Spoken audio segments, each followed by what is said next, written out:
Quelques semaines de cela, nous avons parlé des voleurs d'énergie qui affaiblissent autrui pour renforcer leur propre ego. Nous avons indiqué quelques mesures de prévention pour ne pas se laisser faire et garder l'équilibre. Il existe malheureusement une autre catégorie de voleurs d'énergie qui opèrent à un niveau plus élevé et plus subtil et malheureusement plus machiavélique. Par rapport à la première catégorie, pour combattre cette dernière, il vous faudra beaucoup plus que de vous en éloigner ou mettre des barrières. Je vous avertis, l'épisode d'aujourd'hui sera un peu dark. Alors, attachez vos ceintures parce que nous allons entrer dans le monde vaste de l'invisible, oui, car ces gens agissent dans l'ombre et plus précisément dans l'occultisme. Si vous n'êtes pas prêt à entendre parler de ces choses ou si ces sujets ne vous parlent guère, la vidéo n'est pas pour vous. Bonjour, bonsoir, bienvenue dans notre émission Causerie du jour, une séance d'échange sur la spiritualité et le développement personnel pour vous aider à voir en vous le meilleur. Au cours de cette session, des conseils seront donnés. Merci de faire appel à votre discernement pour voir dans quelle mesure ces conseils s'appliquent à vous. Bienvenue aux nouveaux arrivants de la chaîne. Merci aux nouveaux abonnés et à toute personne qui contribue à l'amélioration de la chaîne.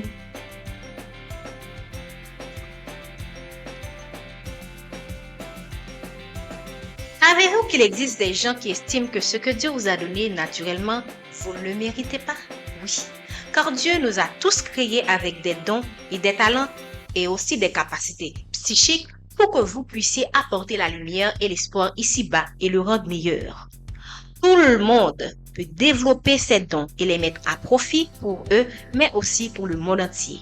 Mais malheureusement, sachant que nous vivons dans un monde de dualité, certaines personnes peuvent estimer que ce que vous avez naturellement, qui vous revient de droit, vous ne le méritez pas. Comment procèdent-ils?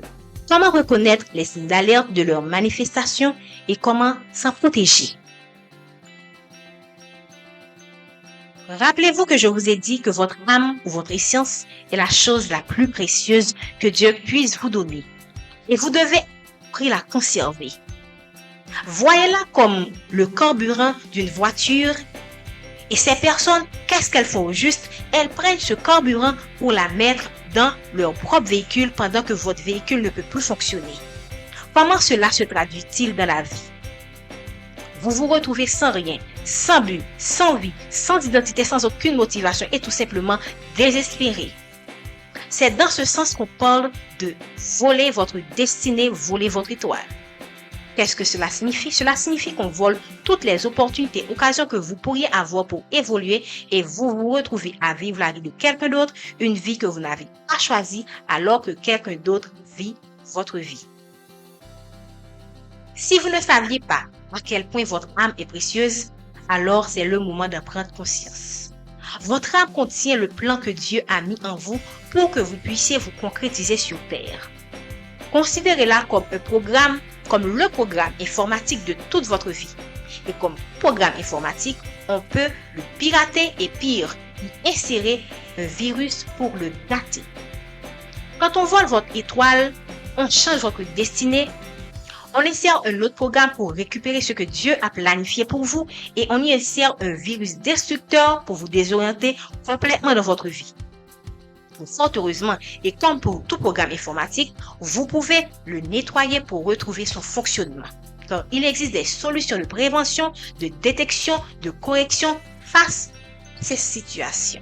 Mais d'abord, parlons des méthodes pour voler votre étoile.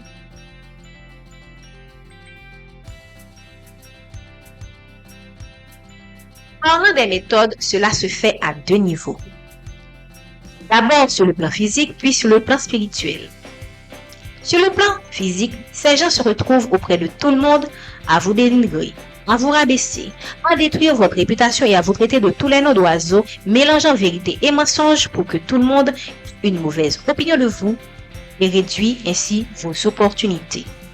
De l'autre côté, ils s'insèrent parmi vos proches, les membres de votre famille, pour avoir des informations qu'ils vont utiliser sur le plan spirituel et manipuler les énergies pour créer des perturbations dans votre vie, de l'instabilité dans tous les domaines pour que le temps leur donne raison.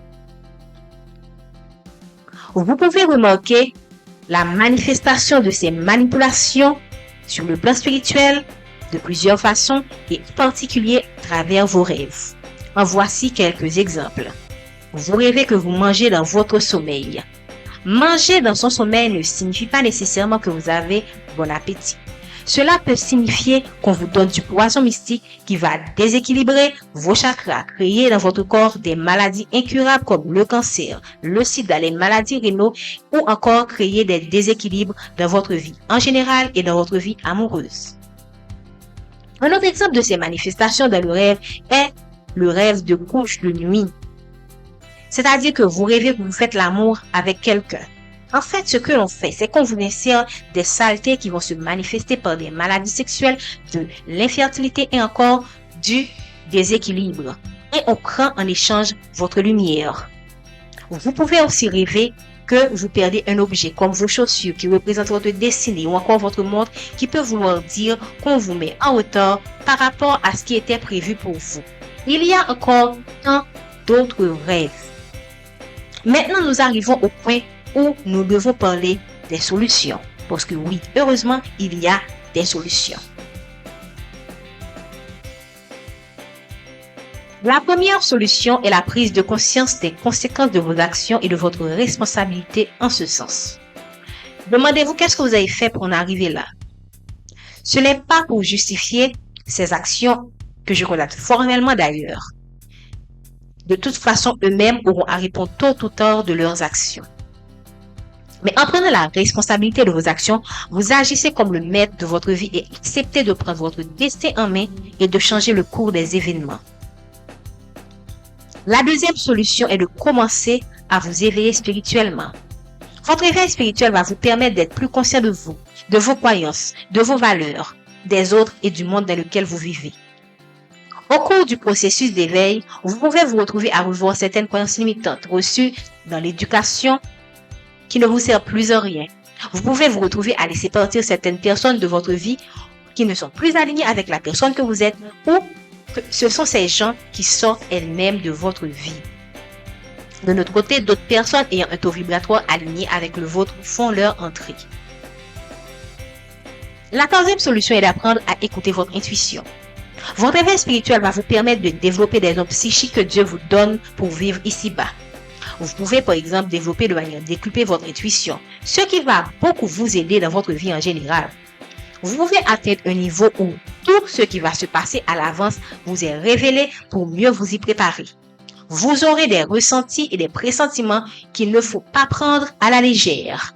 Ces mêmes informations peuvent être confirmées par des synchronicités comme les heures miroirs, les nombres des anges et même vos rêves. La quatrième solution est de travailler sur votre vibration. La question est pourquoi? Sachez que les attaques spirituelles se font sur une fréquence. Si vous travaillez sur votre énergie et augmentez votre taux vibratoire, ces attaques ne peuvent pas vous atteindre. De même que certaines attaques ont pour but de vous polluer pour baisser votre vibration. Travailler sur votre vibration implique plusieurs choses. Le contrôle de ce que vous mangez.